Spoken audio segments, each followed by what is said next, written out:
Hello guys, good evening. Magdi-DIY tayo ng paper bag. Kasi mabenta ngayon to dahil marami na magki-Christmas party ngayong week na to. Meron kanina Tuesday nag-umpisa mga kinder, tapos Wednesday naman mga sunod-sunod elementary, hindi sila pinagsasabay-sabay. So hanggang Friday merong Christmas party dito sa aming lugar. Napakalaki po ng pwede nyo kain sa paggawa nyo ng paper bag na ganito. Kasi ito, isang buong wrapper yan.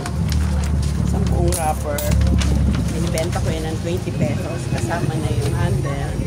Tapos lalagyan ko na lang yan ng card. 20 pesos. Meron naman dito, dalawa magagawa mo sa isang paper bag.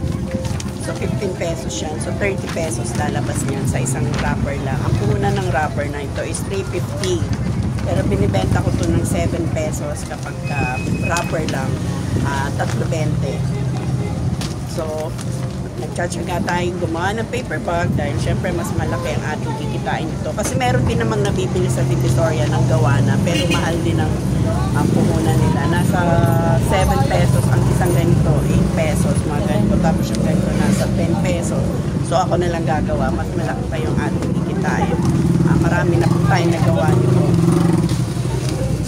Ayan, papakita ko sa inyo kung paano ko ginagawa. Ito yung buong wrapper, isang buo. Gusto mo maging dalawa yan, hahatiin mo lang yan. Hahatiin mo lang yan. Ito na yan, dalawa na siya. Ito na yung dalawa. 45. Ayan. Ito yung kalahati. Lalagyan nyo muna ng tape sa dulo. Ayan, lalagyan nyo ng tape. Magtitira kayo ng konti. Lagyan nyo ng tape buo to. Kailangan may ganito kayo para mas mabilis.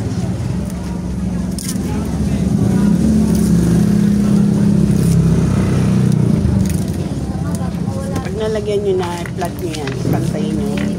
Lagyan nyo ng tupi bawat side. Ito, tsaka yung kabilang side. Yan, may tupi. Ganyan nyo lang yan.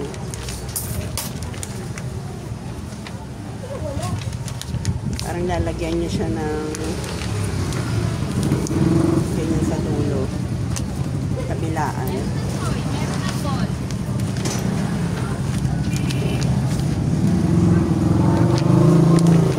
Ganyan ang magiging itsura niya. Tapos yung ibaba, yung puwet, lagyan nyo ng ganyan.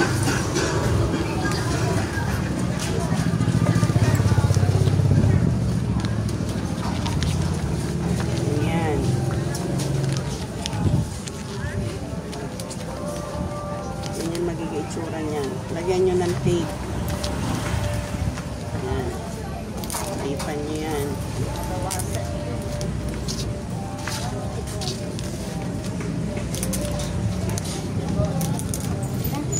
Pili ka din.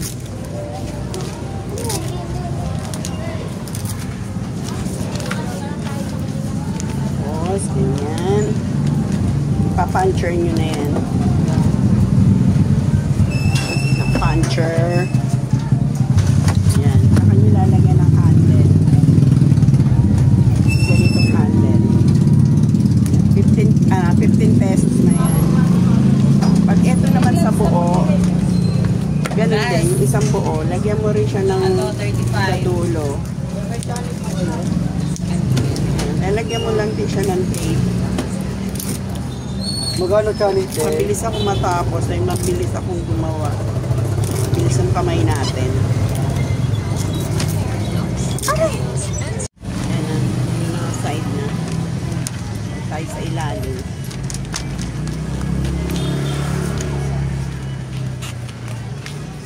Bila ka na. May live.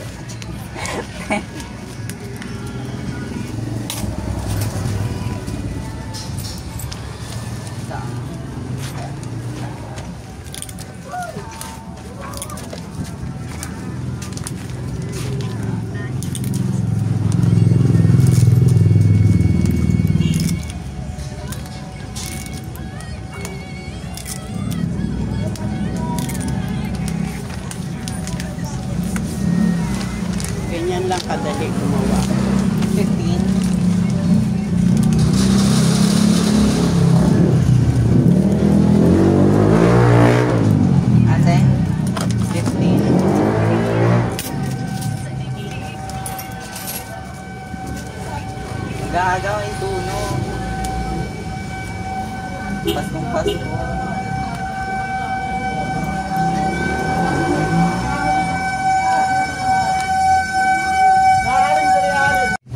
Sana may natutunan na naman po kayo sa aking negosyo, sa aming business. Samantalayin niyo po habang mabenta ko ito. Para kayo ay kumita. Kasi pag December yan ang mga mabibenta. Mga paper bag. Bye guys, and thanks for watching. At mag-comment lang po kayo dyan kung ano ang gusto niyo maging topic natin, kung ano ang gusto niyo malaman dito sa aming negosyo. Maraming salamat pong muli at advance Merry Christmas po sa ating lahat.